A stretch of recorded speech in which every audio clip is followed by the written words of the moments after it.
Rumangsane mlebu swarga iku angel, gampang.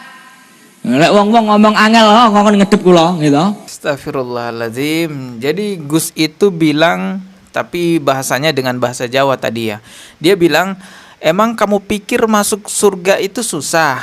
Gampang kok masuk surga. Kalau ada yang bilang masuk surga itu susah, suruh menghadap ke saya. Wah, dia ngomong gitu tadi. Tujuane uang dilebokne neraka utawa swarga niki bene ketemu Gusti Allah. Tujuan orang dimasukkan ke surga dan neraka agar ketemu Gusti Allah katanya. Ya, nyebutnya Gusti Allah. Nggak tahu juga saya kenapa nyebutnya Gusti Allah. Soalnya banyak tuh yang tanya di kolom komentar, "Bang, kok itu sebutnya Gusti Allah ya?" Saya nggak paham juga ya. Coba kita simak lagi videonya. Dene panas niku urusan guri. Lah wong panas saya kok. Kula niki lek ora enek panas yo golek panas. Kula niki perokok kok. Yo golek panas, rokokan. Gitu. Dene soal adem utawa enak iku urusan guri lah. Sing penting kula niki rokokan. Ngono lek jane niku. Rokoke kula niki tauhid niki Allah. Lah. Allah. Nah, niki wonten tulisan sempurna, gitu. Rokoknya karena logonya A dibilang tauhid Allah dan ada tulisannya sempurna gitu ya. Allah sempurna pun jelas benar. Niki tauhid, rokoknya tauhid. Gitu. Ya bercanda kali ya. Ya masa sih rokok dibilang tauhid teman-teman. Ya mungkin dia bergurau ataupun bercanda lah ya. Tapi hati-hati ketika kita mencandakan Allah, mencandakan tauhid, mencandakan syariat agama Islam. Takutnya nanti malah jadi olok-olokan ya. Lagi pula kan gak pantas juga kalau kita mencandakan tauhid teman-teman.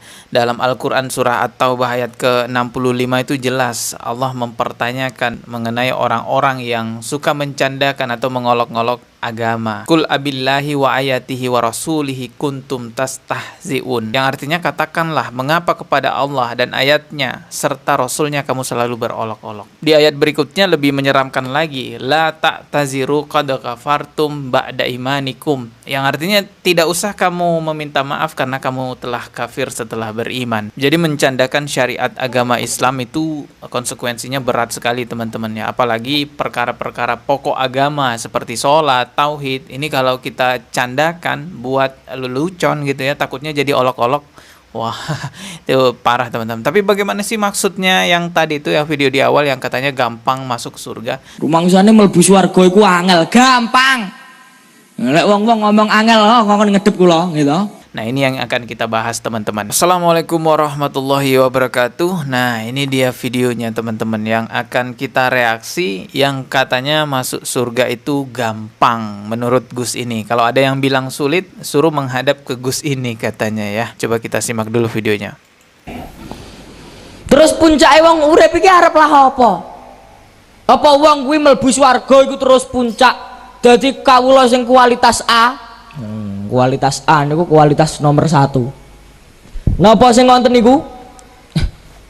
Napa wong lek wis ning ngene swarga kuwi wis jos banget, apa-apa seneng swarga jos banget? Mboten. Ampun rumangsa swarga niki segala-galanya ampun. Berarti menurut Gus ini surga itu bukan tempat segala-galanya, begitu ya?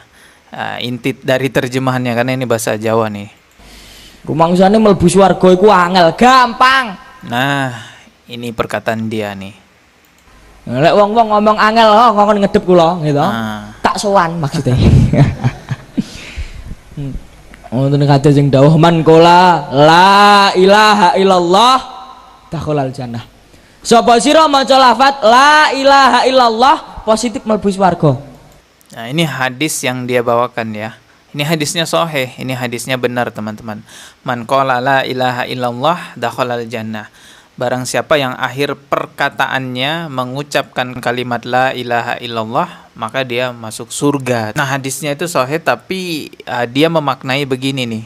Sehingga dia katakan masuk surga itu gampang, segampang itu. Wis mesti mlebu swarga. Simakin ya. Niki kan dipermudah ta mlebu swarga niki. Jadi sembarang wong niki saged iso mlebu swarga. Jenengan maksiat sak umur urip pun niki tafsirane kula mawon. Umpamane jenengan maksiat saumur urip tapi tahu keceplosan.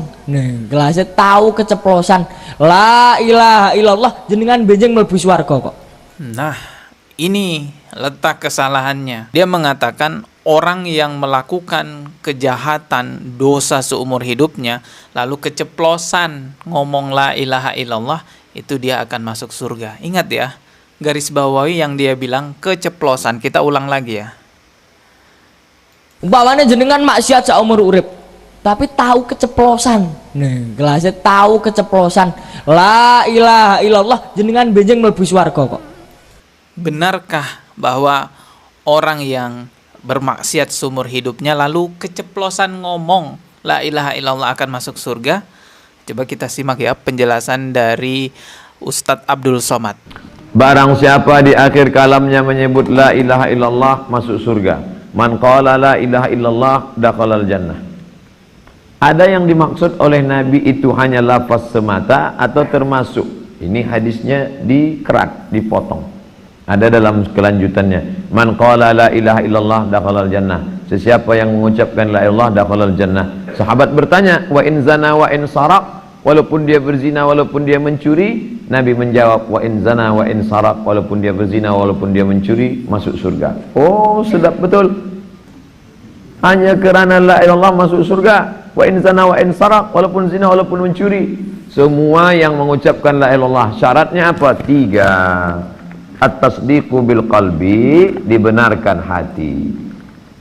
Wal iqraru bil lisan, diucapkan lidah, la ilaha illallah Muhammad Rasulullah. Wal amalu bil arkan, diamalkan dengan anggota tubuh. Begitu menurut Asy'ari, Abul Hasan Al-Asy'ari, Ahlus Sunnah wal Jamaah. Adakah yang dimaksud oleh Nabi itu hanya lafaz semata atau termasuk apa yang terucap di hati?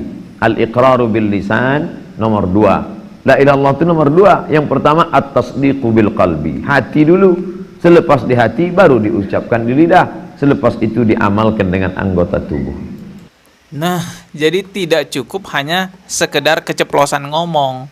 Tapi yang pertama itu, ya kita harus membenarkan dulu di hati kita bahwa tiada Tuhan selain Allah. Setelah itu baru diucapkan la ilaha illallah.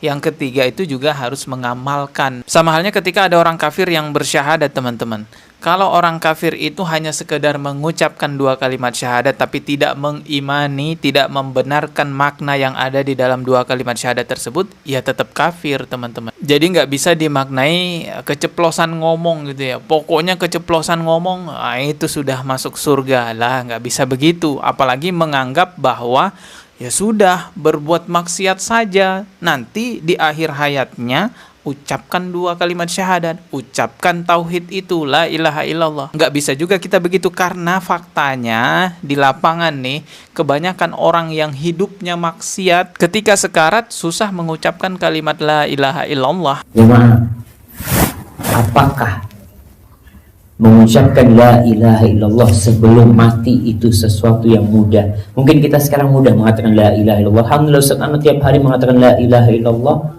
100 kali umpamanya, di pagi dan di petang. Mudah-mudahan ketika mati bisa mengatakan la ilaha illallah. Tapi realitanya jemaah, ini ada orang Jakarta cerita di RSI, Rumah Sakit Islam. Ada ustadz di sana, kata dia, ustadz itu mengadakan riset kecil-kecilan. Dia katakan dari 1000 orang yang dia tangani, ustadz ini biasanya nangani apa? Nangani yang sekarat-sekarat, yang mau mati, ustaz, tolong bantuin ustaz. Di antara 1000 yang dia bantu, hanya 70 yang bisa mengatakan la ilaha illallah. 930 nggak bisa ngomong la ilaha.